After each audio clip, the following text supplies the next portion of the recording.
Have you ever looked around your home and life and thought, how did I accumulate so much stuff? Not just physical items, but obligations, habits, and even relationships that no longer serve you?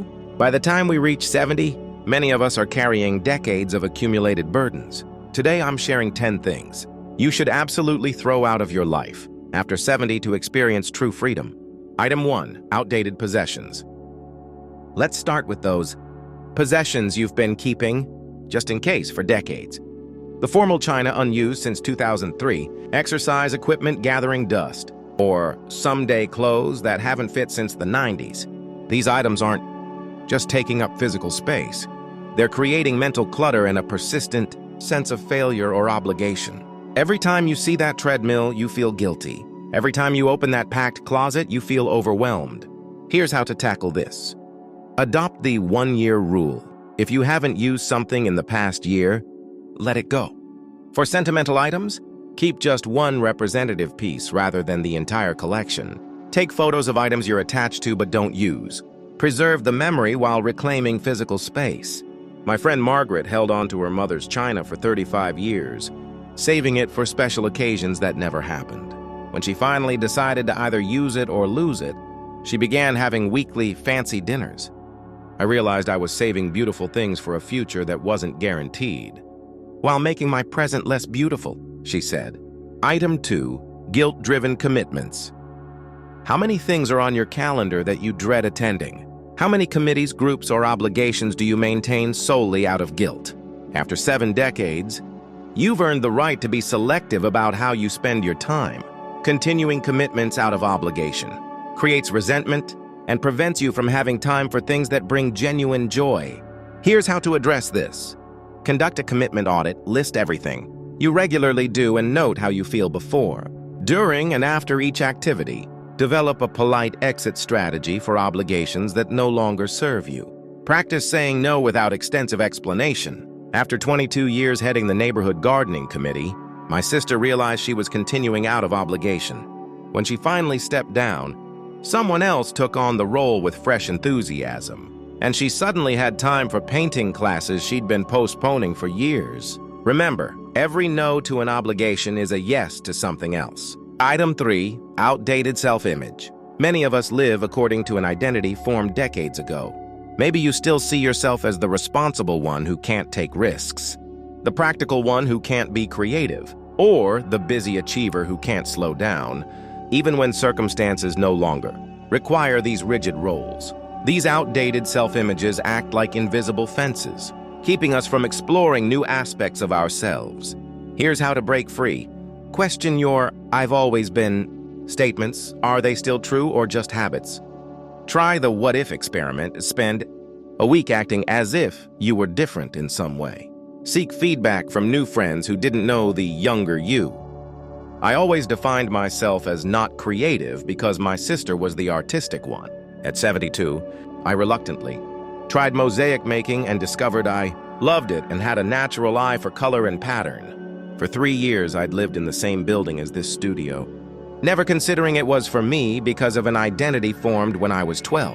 Item 4. Toxic information consumption.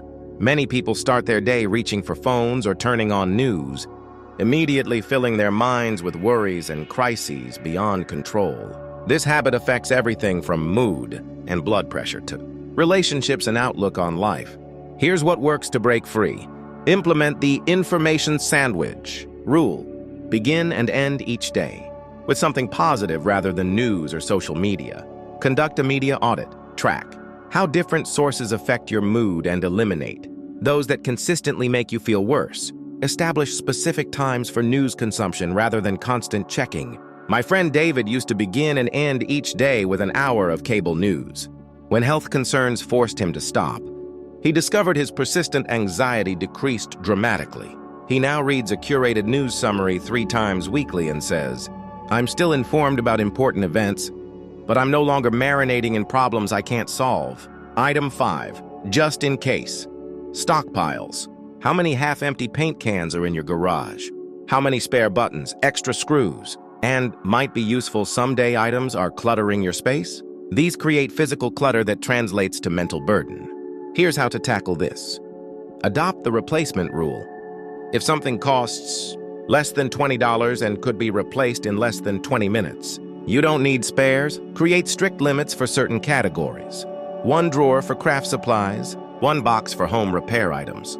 Establish a regular decluttering rhythm. Even 10 minutes weekly prevents stuff creep. When downsizing from our family home, I discovered 17 screwdrivers scattered throughout the house.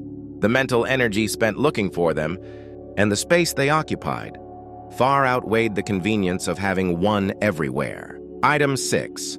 Unspoken resentments. Perhaps the heaviest burden many carry after 70 unspoken resentments. Those grudges, slights, and injuries never fully addressed.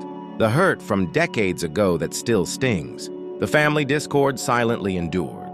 These aren't just emotional baggage, they're health hazards. Research links forgiveness and emotional release to better cardiovascular health, improved immune function, and lower rates of anxiety and depression.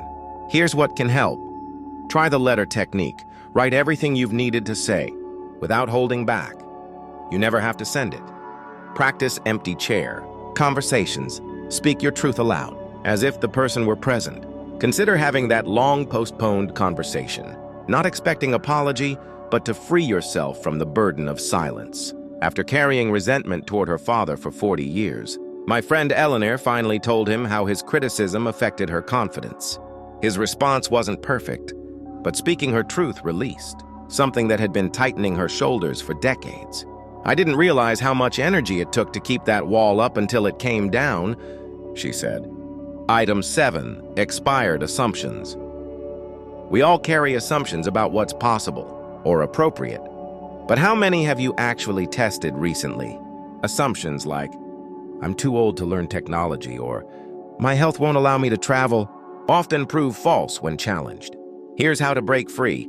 List your I can't because statements and ask when you last truly tested each assumption. Seek counterexamples, find people your age doing exactly what you've assumed isn't possible. Conduct small experiments. Take one assumption and deliberately test it. At 75, my cousin was certain her traveling days were over due to mobility issues. When her granddaughter got married overseas, necessity forced her to reconsider. With proper planning, she not only made the wedding trip successfully, but has since visited 3 more countries using services she never knew existed. Item 8. The accumulation mindset. After decades of building careers and establishing homes, many still operate with an accumulation mindset. More is better. Saving equals security. While this served us during building years, it can become a prison after 70. True freedom comes not from continuing to acquire and hold, but from thoughtful release and meaningful distribution. Here's how to shift. Practice regular giving to remind yourself that value flows through you, not just to you. For every new acquisition, identify what purpose it genuinely serves beyond habit. Consider creating legacy gifts now rather than later. When my friend Richard decided to give his children their inheritance, with warm hands instead of cold ones, the joy of watching them use those resources provided more satisfaction than decades of watching investment accounts grow. Item 9. Digital clutter. Most of us didn't grow up with smartphones or email, yet these digital tools now consume hours of our day. Unread emails, multiple social accounts, and thousands of unsorted photos create a unique form of stress. Here's how to tackle this. Conduct a digital subscription audit. Unsubscribe from newsletters and services you no longer use. Establish a simple photo management system, even just creating annual folders brings relief.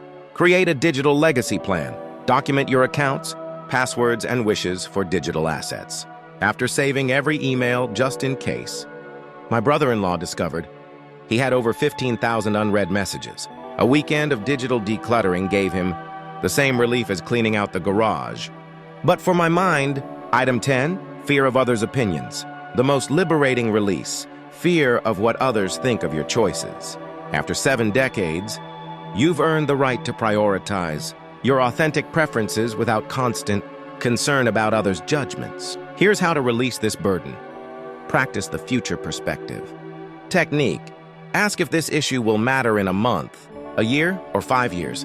Develop a simple response to unsolicited opinions. I appreciate your perspective. I'll give that some thought. Surround yourself with people who celebrate your authenticity.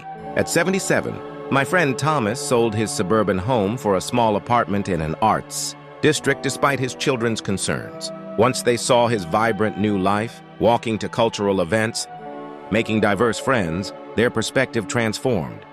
I realized I'd spent decades making choices that made sense to others, he said. I don't have time for that anymore. Conclusion. Removing these burdens isn't just about creating physical space. It's about creating mental and emotional freedom to fully inhabit these precious years. Each item you release makes room for something more aligned with who you are now. Remember, decluttering your life is an ongoing practice of thoughtful release. Even small steps toward unburdening yourself create meaningful change. True freedom isn't about having everything you want, but releasing what you no longer need.